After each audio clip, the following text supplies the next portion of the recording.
Venezuela's government expelled the German ambassador Daniel Kriener on March 6, 2 days after he and diplomats from other embassies welcomed home opposition leader Juan Guaido at the Caracas airport. The government declared Kriener persona non grata and gave him 48 hours to leave the country, accusing him of meddling in internal affairs. Although it did not give specific details, Venezuela considers it unacceptable that a foreign diplomat carries out in its territory a public role closer to that of a political leader aligned with the conspiratorial agenda of extremist sectors of the Venezuelan opposition, the government said in a statement.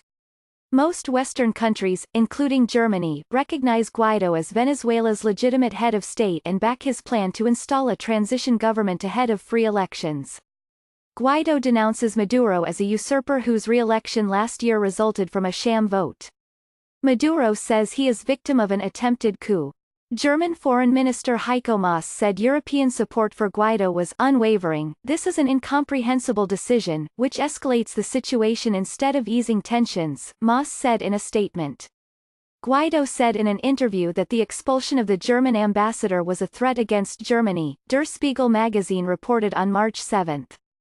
This action represents a threat against Germany, Guaido was quoted as saying.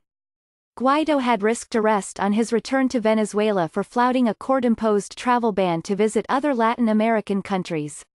To try to hasten Maduro's exit, the United States placed sanctions on the OPEC nations' oil industry in late January, and last month attempted to ship humanitarian aid into Venezuela despite Maduro's opposition, in the hopes it would prompt the military to flip its loyalty to Guaido.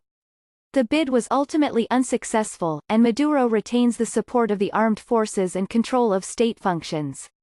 The United States ratcheted up the pressure on March 6, with National Security Advisor John Bolton warning foreign banks that they could face sanctions if they participate in transactions benefiting Maduro. The United States will also revoke the visas of 77 people associated with Maduro, U.S. Vice President Mike Pence said, adding to a list of 49 others whose visas were revoked last week.